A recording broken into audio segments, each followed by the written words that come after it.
Olá, sejam todos muito bem-vindos ao Baú da Sil.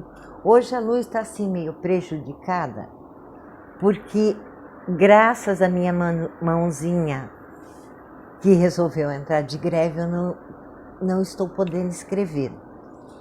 Além do mais, o meu caderno está acabando, a minha caneta está acabando, e era caderno que eu aproveitava que sobrou da filha da escola e caneta também. Então agora eu estou meio prejudicada. Mas enfim, eu tenho esse trocinho aqui que dá para acessar o Google pela televisão e bora lá. Eu achei um site fantástico de uma pessoa chamada J.L. Nogueira, que eu não conheço pessoalmente, mas ele deve ser daqui da cidade, que é um banco de dados incrível. E eu vou falar hoje sobre uma coisa bem itapetiningana, que é o nascimento da rádio PRD9. Vamos lá. A invenção do rádio é atribuída ao italiano Guglielmo Marconi, mas o instrumento reúne uma série de descobertas anteriores. Os Estados Unidos afirmam que o aparelho foi uma criação de Thomas Alva Edison. Eu tenho sérias restrições a esse senhor, porque eu sou fã de Nikola Tesla. Mas enfim, opções à parte. A Rússia defende que o pai do rádio é o físico Alexander Popov. E por fim, o Brasil diz que Roberto Landel de Moura, o padre Landel, tem os créditos pelo rádio. A radiodifusão no Brasil surgiu em 7 de setembro de 1922, o ano do centenário, sendo a primeira transmissão um discurso do então presidente Epitácio Pessoa. Porém, a instalação do rádio de fato ocorreu apenas em 20 de janeiro de 1923, com a criação da Rádio Sociedade do Rio de Janeiro.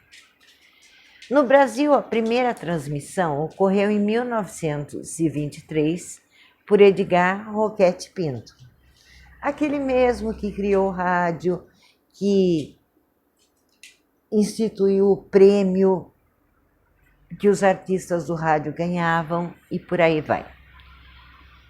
E Henry Morise.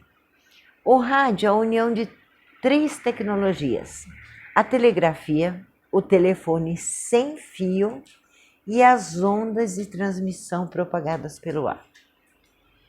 Foi no ano de 1923 que o rádio paulista surgiu. Foi constituída a Rádio Educadora Paulista, a primeira em todo o estado de São Paulo, e em 28 surgiu a Rádio Record de São Paulo. Em 1935, o Brasil possuía 60 emissoras de rádio em 31 cidades e 11 estados, num total de 200 aparelhos de rádios espalhados pelas casas. Os Estados Unidos possuíam 20 milhões e a Inglaterra 6 milhões e 730 mil aparelhos. O número de rádios no Brasil era igual ao da cidade de Buenos Aires no ano de 1926. A história da radiodifusão em Sorocaba, que é aqui do lado, foi um dos assuntos do jornal Cruzeiro do Sul, que é um dos mais antigos e ainda existe. Em 10 de fevereiro de 1980. Naquele dia, o jornal publicava uma entrevista, estou subindo a tela,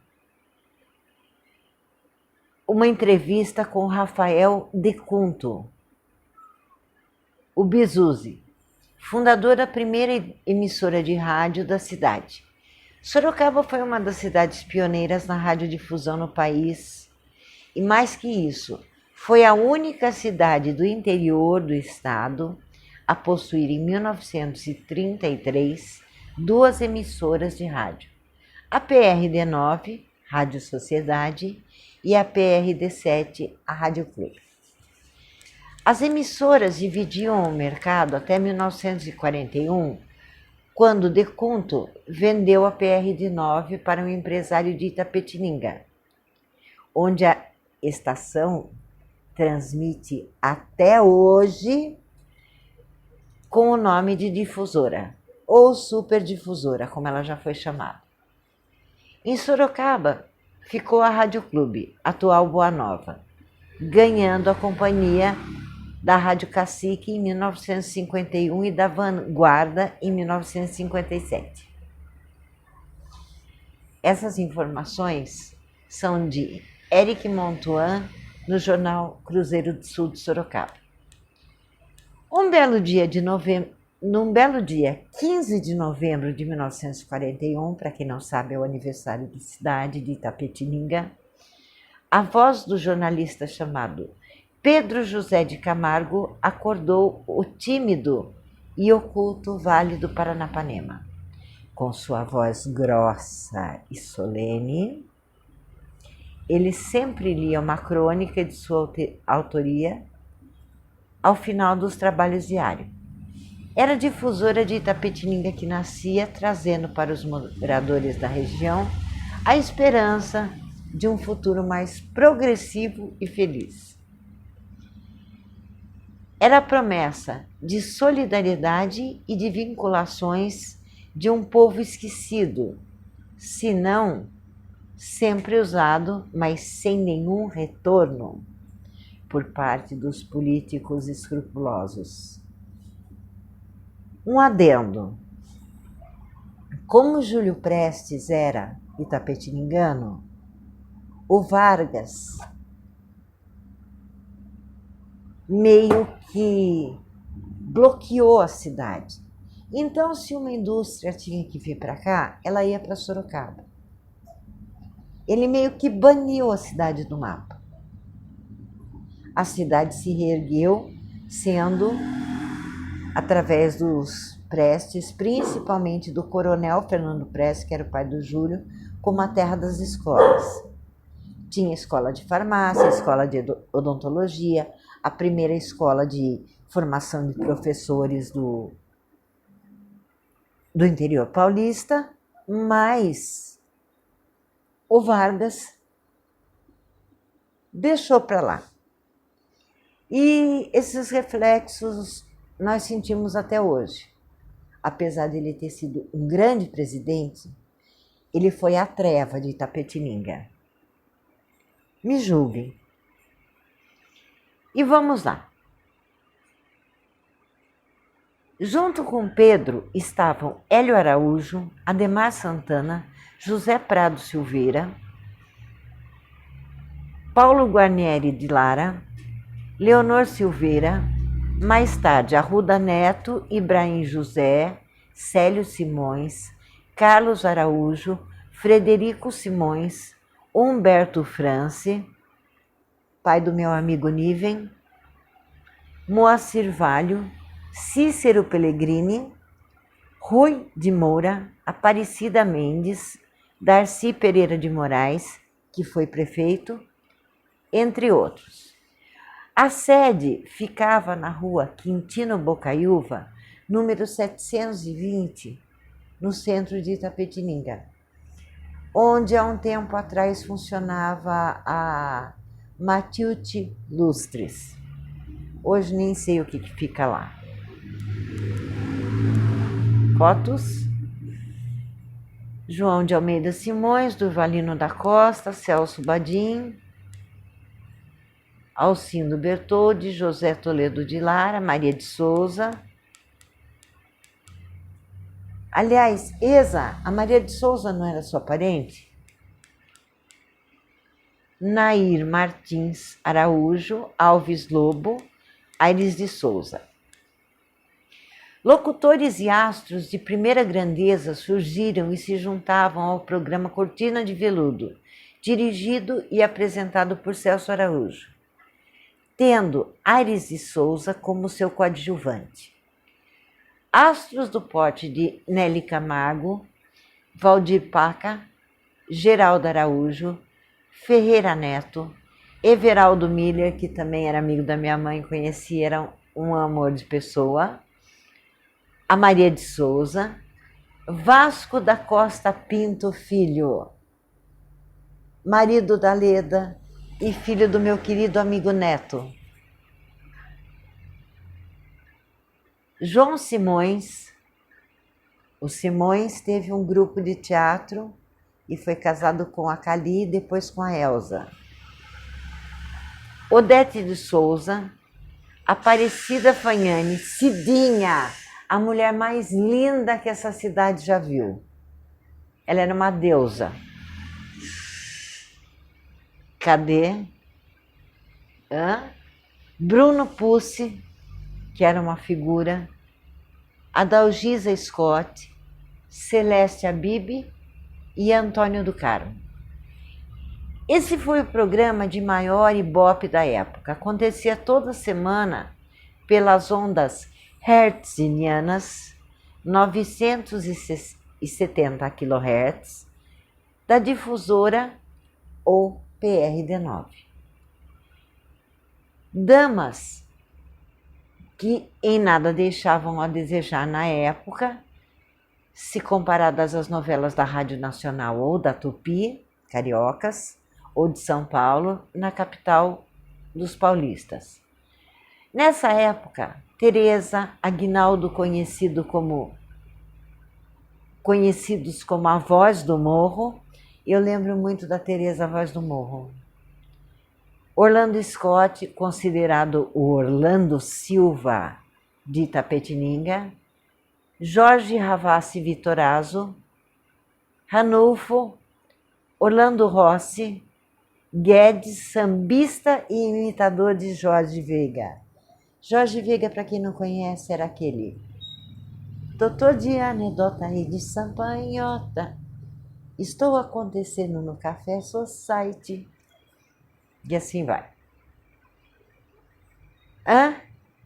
João Barreto, Paulo Mendes, todos excelentes cantores.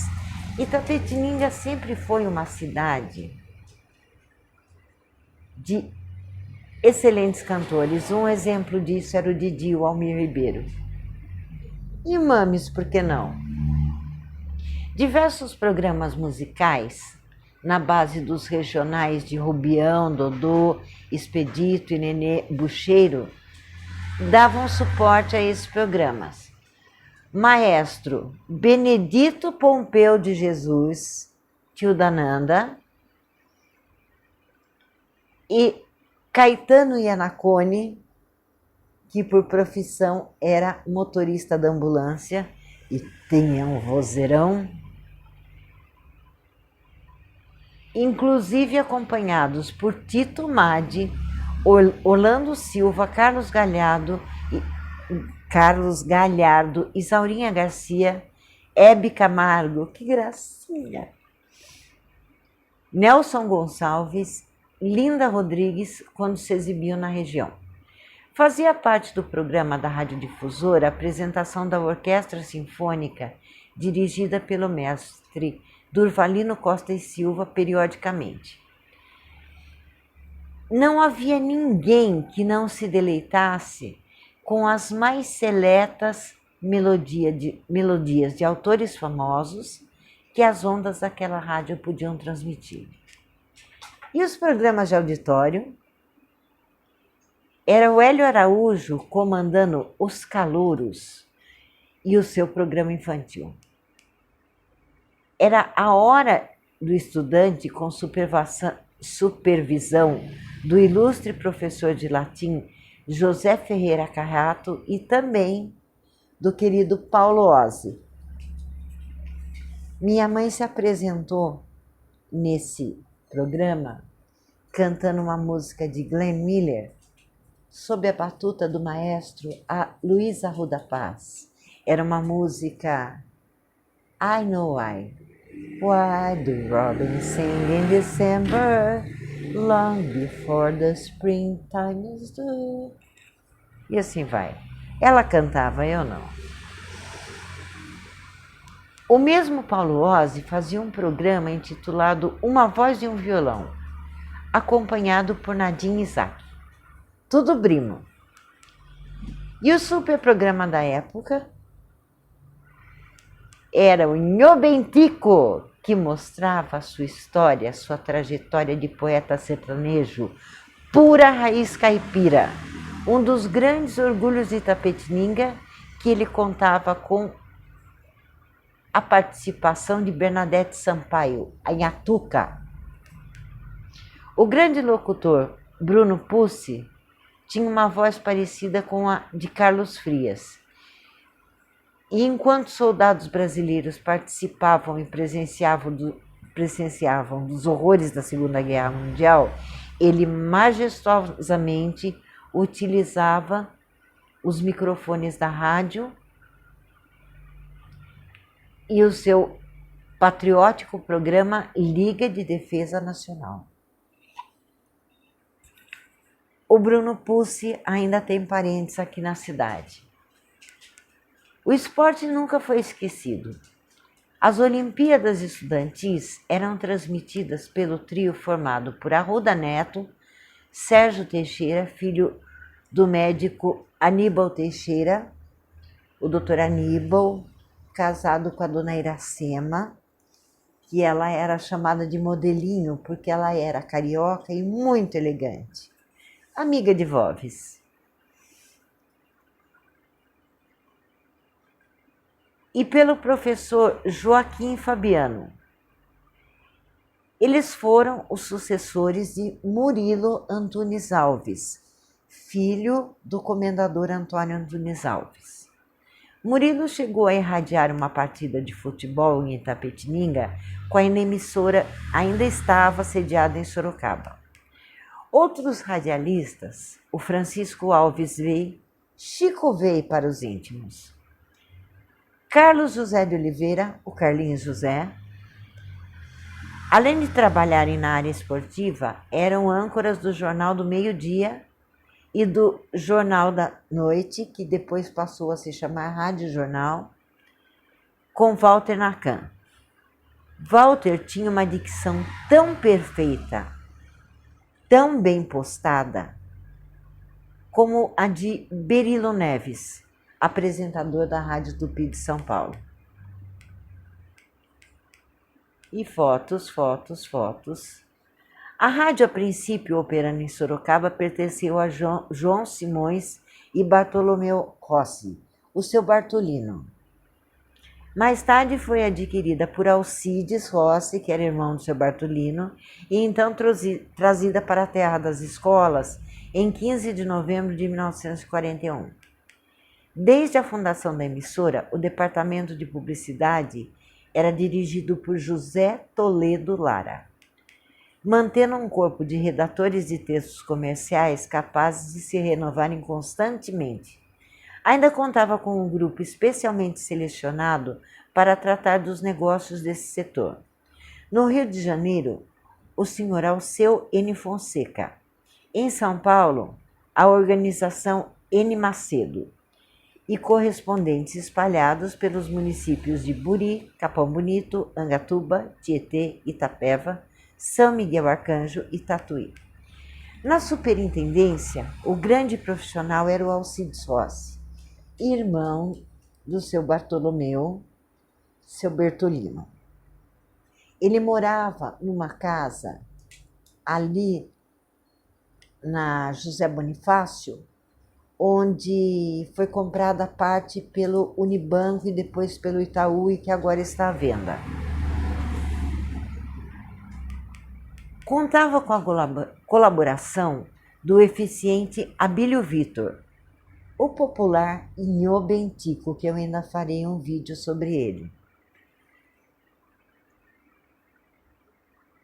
Cognominado Embaixador dos Caipiras Paulistas, que apresentava todas as manhãs, menos aos domingos, Manhãs de Minha Terra. Diariamente também às 10 horas, o Bom Dia Sonoro com músicas variadas. Às 11 horas, a Revista Sonora, irradiando notícias e comentários sobre a cidade, literatura, música e celebridades. Às 11h45 era a hora do jornal falado da guerra. Às 12h, todos os dias, menos aos domingos, o programa Ritmos das Américas apresentava músicas variadas.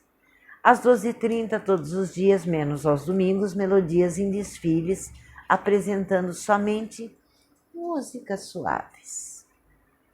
Às 15 horas, o Momento Social da Radiodifusora de Itapetininga e às 15h30 o início Hora da Amizade com música popular variada. Às 18h05 era só música variada.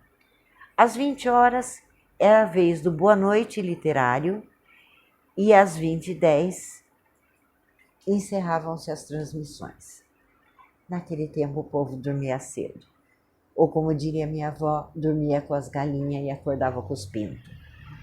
Todas as terças-feiras, às 21 horas, em Obentico também apresentava, ao lado de Bernadette Sampaio, em Atuca, o programa de auditório, onde se apresentavam atores da própria rádio, mais o conjunto sertanejo da Saudade, dirigido por Nenê Mateus e a dupla Passarinhos do Sertão, formada por Oswaldinho e Rubião.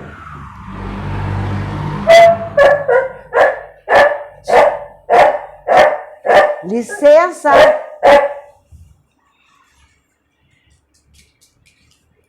E eu me perdi agora.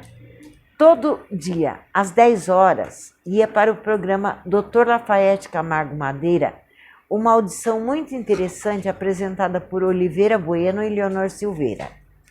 Diariamente também, às 18h30, havia o programa Crepúsculo, uma audição da música dos grandes mestres.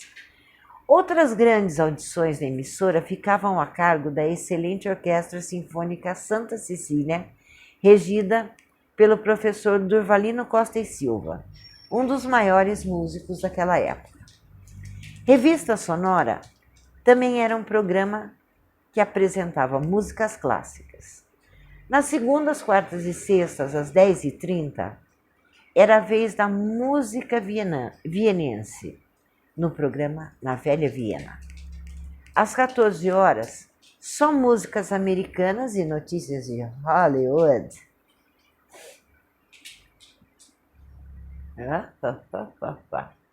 Perdi de novo.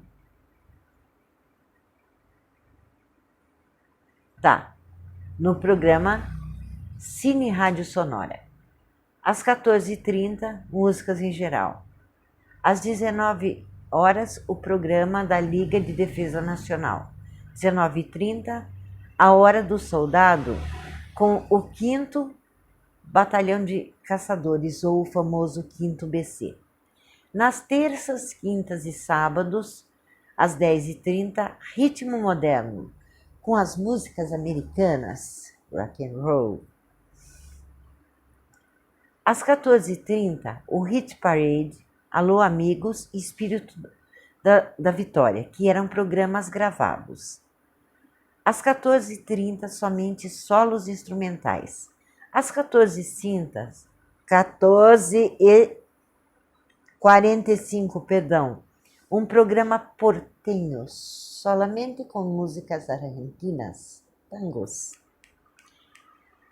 Apresentavam nos programas de auditório cantores tais como Maria de Souza, Carlos Zanella, Orlando Scott, João Leonel Barreto, Luiz de Almeida, Afonso Amaral, Maria Santos, Bruno Pazzanolo, Romeu Barreto, Renato Barretti, Celso Badim, Oswaldinho Rubião, Os Passarinhos do Sertão, Nair Badim, Zizinha Gurgel.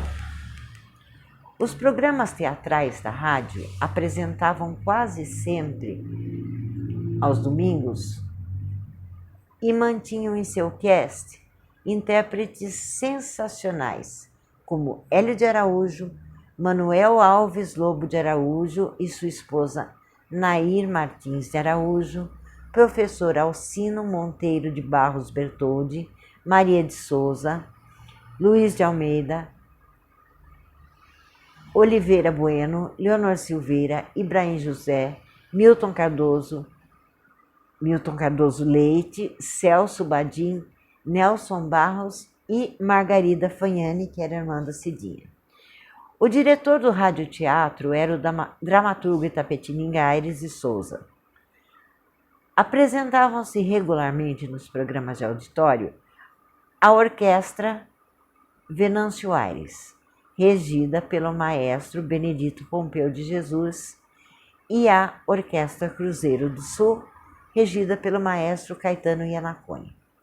Os acompanhamentos regionais eram feitos pelo popular Pide, o Mago do Violão, e seu famoso conjunto regional, completado por Dodô, Cubião, Benedito dos Violões, Esmeraldo Miller ao pandeiro, tom-tom e bateria. Os locutores da PRD9 eram o professor Alcindo Monteiro de Barros Bertoldi, locutor-chefe, Oliveira Bueno, Ibrahim José, Leonor Silveira, Carlos Eduardo de Araújo, Célio Simões, Abílio Vitor Onho Bentico, Lenis Quincariol e Vani de Almeida. A direção completa da rádio em 1944 era do diretor-gerente Bartolomeu Bertolino Rossi. Diretor-tesoureiro João de Almeida Simões. Diretor de publicidade José de Toledo Lara. Diretor técnico Humberto France, o pai do Niven. Diretor de redação professor Alcino Monteiro de Barros Bertoldi. O operador técnico era Alonso Amaral, que se responsabilizava pelo acervo da discoteca da rádio. Você pensa que acabou? Tem muito mais. A torre de aço com 70 metros de altura e 50 centímetros quadrados era iluminada por 6 lâmpadas de 160 watts cada uma, embraceada por 12 espias tecnicamente isoladas e presa a 8 longarinas. Essas longarinas enterradas no solo a 2 metros de profundidade assentavam-se sobre uma base de cimento armado e eram providas de estirantes mecânicos. Ao pé da torre achava-se um prédio próprio para a sintonia, no interior do qual estavam localizadas as bobinas de choque, antena e fio-terra. Esse instalado da seguinte forma: 120 radiais partiam com 30 centímetros de distância uma da outra, num percurso de 85 metros cada, sendo 15 delas com 120 metros chegavam até a água, terminando todas elas com um espaço de 6 metros entre uma e outra, descrevendo com raios divergentes um círculo de 10.200 metros, é muito número para minha cabeça. Circundavam a torre 81 metros de tela refletora, que, se espraiando, formavam uma grande esteira. Nos anos 60, tivemos alguns nomes que trabalharam na extinta PRD9. Benedito Braz Guimarães, o Benê, João Batista Siqueira, mais conhecido como Nete Júnior, Olavo Aires Martins, Ari Bodo, Milton Bodo, Salvador Santana, José Luiz Nogueira, José Salem Neto, Maria Mércia Lisboa, tia da minha amiga Mônica Lisboa Kraft, Luiz Carlos Araújo, Flávio Lima. Tem 2 nomes que não podemos esquecer que passaram pela difusora. Almir Ribeiro, o nosso querido Didi, que foi embora desse mundo muito cedo, mas que era uma das vozes mais lindas que nós já ouvimos. E Pedrinho Batista, 2 cantores que foram para São Paulo e lá ficaram famosos, mas que infelizmente tiveram suas carreiras interrompidas. A coincidência dos fatos é que espanta. Ambos estiveram no Uruguai e foram passear em Punta del Este, onde na famosa Praia Brava morreram afogados. Surgiu a lenda de que itapetininganos não podiam ir para Punta del Este, no Uruguai, senão morreriam afogados. No dia 15 de novembro, tem um nome aqui que eu não posso deixar de negar, de falar, apesar de não estar aqui. A Bela, a minha querida Maria Isabel de Siqueira, que apresentava um programa lindo chamado Com Açúcar e com Afeto, e que eu, aos meus 12, 13 anos, era fã. Até hoje a Bela é minha amiga querida. Te amo, Bela. No dia 15 de novembro de 2019, a rádio completou 78 anos de vida na cidade. Eu comecei a trabalhar o JL Nogueira, comecei a trabalhar na PRD9 como técnico de som a convite de Olavo Aires Martins, que lá trabalhava. Comecei substituindo o Pelé, tendo que abrir a estação às 7 horas da manhã e ficava até às 10 horas da noite. Aí entrava o Milton Bodo. O Ari Bodo fazia a programação de alguns programas, ficava na discoteca, separando os discos, datilografando os programas em 2 vias.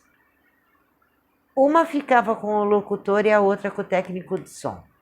Ao meio-dia, o programa Você é o Programador, apresentado pelo Flávio Lara e com o José Carlos Peretti na técnica.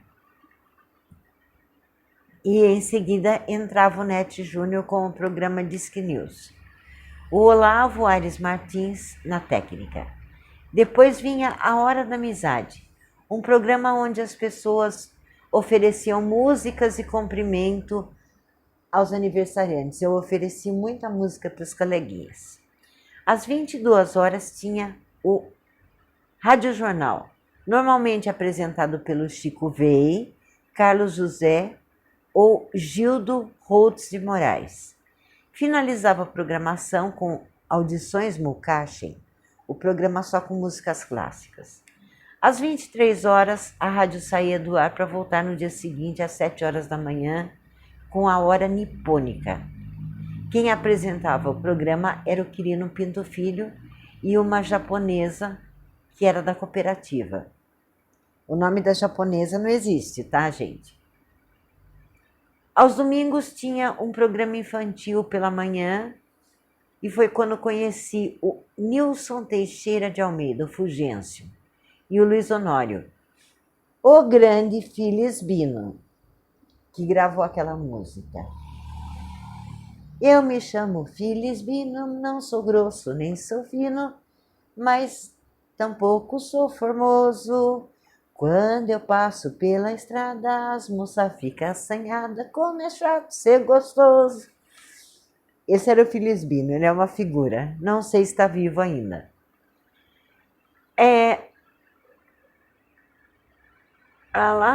E começamos juntos a apresentar as peças teatrais no Clube Recreativo Itapetininga.